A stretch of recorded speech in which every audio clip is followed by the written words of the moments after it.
Saúde os irmãos na paz do Senhor. Amém. Amém. Vamos entrar na palavra do culto online desta noite. Mas antes de nós estarmos abrindo as nossas Bíblias, vamos fazer uma oração. Amém, irmãos? Senhor, meu Deus, eterno Pai, estamos aqui diante da Tua presença, Deus poderoso. Tem misericórdia de nós, Senhor, pois somos falhos, somos fracos, somos pecadores, Senhor. Falhamos contigo todo o tempo, ó Pai querido. Mas leve em consideração, ó Pai, o tempo difícil em que estamos vivendo, ó Deus. Olha, Senhor, quão difícil é ser servo Teu no mundo de hoje, ó Pai querido. E tem misericórdia de nós, Senhor. Vem com Teu Santo Espírito, ó Pai, nos dá a direção da Tua preciosa palavra para alcançar aqueles que estão em casa assistindo agora, ó Deus. Alcança cada um deles. É o que nós lhe pedimos em nome de Jesus. Amém. Glória a Deus. Abram suas Bíblias em Lucas, capítulo 21, e o versículo 11. Glória a Deus. Uma palavra que a gente vem lendo já há alguns cultos, mas o Senhor renova a sua palavra todas as vezes que nós abrimos ela. Amém? Capítulo 21, versículo 11 diz assim: Haverá grandes terremotos, epidemias, fomes em vários lugares, coisas espantosas, também grandes sinais no céu. Amém? Glória a Deus. O Senhor está falando aqui do princípio das dores. E a gente vê aqui o Senhor falar de grandes terremotos, epidemia, fome em vários lugares, coisas espantosas e também grandes sinais nos céus. Coisas espantosas, grandes sinais no céu, epidemia, fome e terremoto em vários lugares. Glória a Deus. Aleluia. No versículo de antes, ele está dizendo assim que haverá guerras e rumores de guerras, mas ainda não será o fim. Aí a gente vai lá em Mateus, no capítulo 24, aonde está assim também. E certamente ouvireis falar de guerras e rumores de guerras. Vede, não vos assusteis, porque é necessário assim acontecer, mas ainda não é o fim. Porquanto se levantará nação contra nação, reino contra reino, e haverá fome, terremoto, em vários lugares. Porém, tudo isso é o princípio das dores. Um versículo complementa o outro, o princípio das dores. Irmãos, eu estava conversando com algumas mães e uma vez iniciada as dores do parto, ela não para mais até o neném nascer.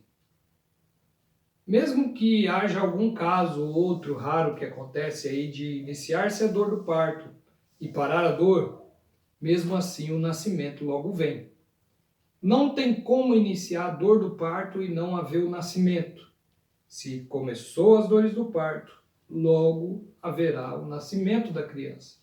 Quando o Senhor Deus está falando sobre o princípio das dores, o Senhor está fazendo uma analogia, ele está comparando os acontecimentos com o princípio de dores de parto, ou seja, quando começar essas coisas, estará se iniciando o processo de novo mundo, de nova criação, da destruição do que é velho.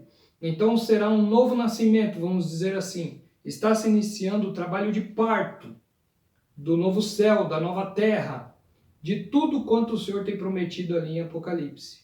Então ele fala assim, é o princípio das dores.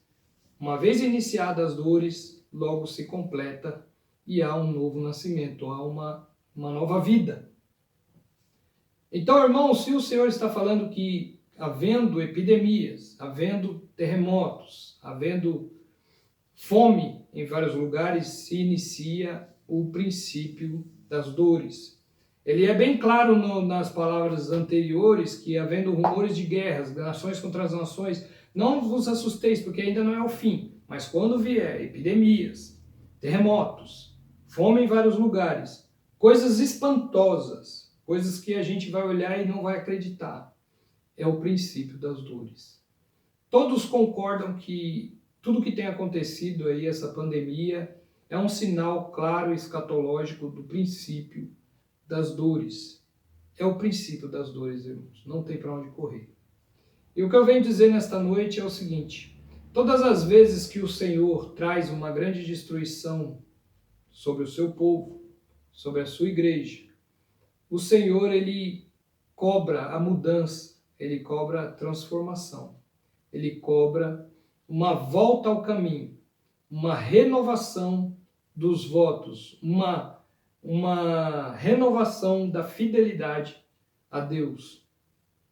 E o Senhor, todas as vezes que acontece isso, o povo volta ao Senhor mais humilde, o povo volta servindo ao Senhor de coração, a dura cerviz daquele povo é quebrada, e o Senhor traz um povo renovado, que traz uma adoração nova, uma adoração ali verdadeira ao Senhor, e traz ali a glória ao seu nome, como acontece lá em Ageu, onde a glória da segunda casa é maior do que a da primeira.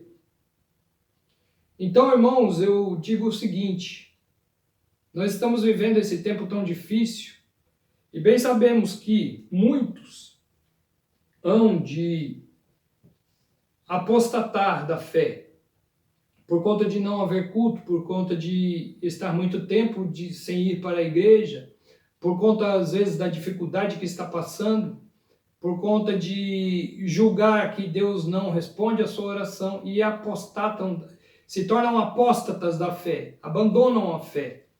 Mas isso também é cumprimento da palavra do princípio das dores. A gente sabe que enquanto há algumas pessoas que querem ir para a igreja e estão encontrando as igrejas fechadas, há outras que não querem que as igrejas voltem, porque ele não tem a mínima vontade de voltar a cultuar o Senhor. Não assiste os cultos online, não vê uma pregação, está muito à vontade com o que está acontecendo e não está servindo mais a Deus como servia antes.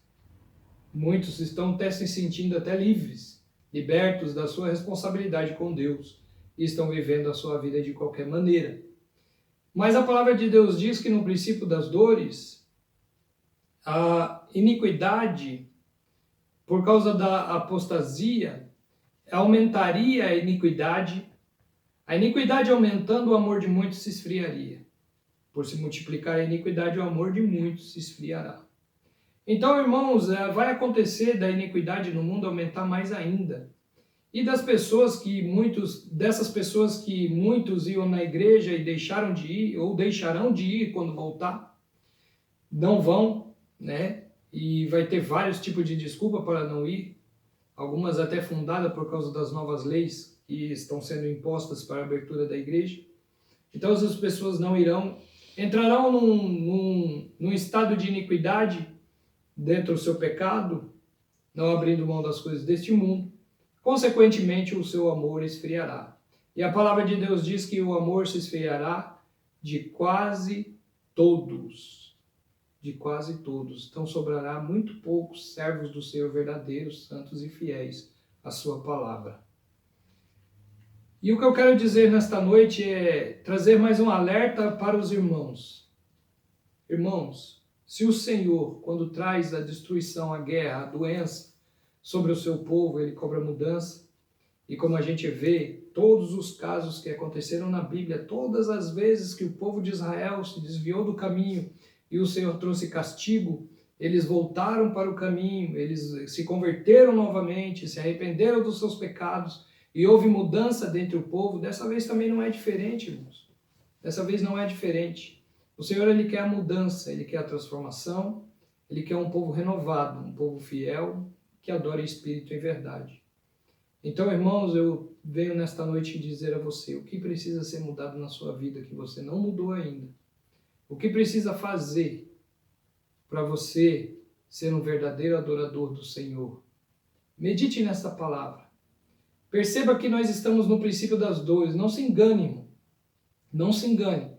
Com muitos que sobem nos altares aí pregando triunfalismo, pregando que as coisas vão voltar, que a prosperidade vai continuar, as bênçãos do Senhor serão derramadas, que tudo vai ser diferente. Vai ser diferente, sim.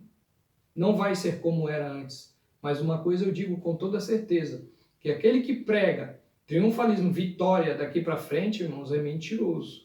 Porque se o princípio das dores se iniciou, não existe dores do parto que começa forte e termina fraquinha. Não, ela aumenta. Se há um início das dores do parto, a tendência é aumentar as dores até o nascimento.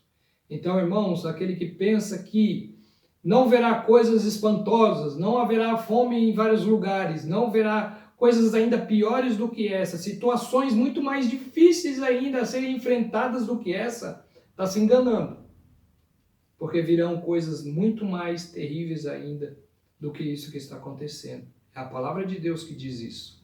E se você não estiver firmado, se você não estiver com o espírito reto e verdadeiro diante de Deus, dificilmente, irmãos, nós chegaremos ao céu naquele grande dia, porque o amor de muitos, de quase todos, se esfriará. E eu quero te alertar nessa noite. Traga mudança à sua vida.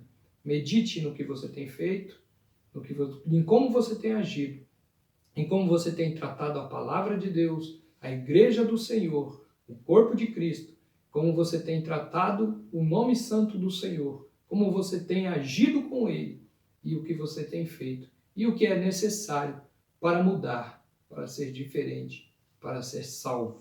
Amém? Fique com esta palavra. Eu espero que haja mudança na minha, na sua vida e na igreja do Senhor, em nome de Jesus. Amém? Vamos estar orando, agradecendo ao Senhor e recebendo a bênção apostólica nesta noite. Senhor, meu Deus, eterno Pai, Deus poderoso, eu te agradeço por esta palavra, Senhor, a qual trouxe, ó Pai, um pensamento, uma meditação sobre nossas vidas, ó Deus querido, para que haja mudança e verdadeira transformação diante da Tua presença. Que nós venhamos ser verdadeiramente novas criaturas, ó Pai querido, deixando de lado as coisas deste mundo. É o que eu lhe peço para a Tua igreja, para o Teu povo, por todos os que estão nos assistindo agora, ó Pai. Renova as forças de cada um, ó Deus, que nós venhamos enfrentar todas as dificuldades, todas as barreiras, ó Pai querido, e venhamos estar, Senhor, firmados na rocha, que é o Senhor Jesus. É o que nós lhe pedimos em nome de Jesus. Amém. Faça assim com sua mão, que o amor de Deus, a paz, a comunhão e a doce consolação do Espírito Santo de Deus venha estar sobre cada um de vós e todos digam: Amém. Se Deus é por nós, Quem será contra nós? agindo Deus, Quem impedirá? vencemos em Jesus. Amém?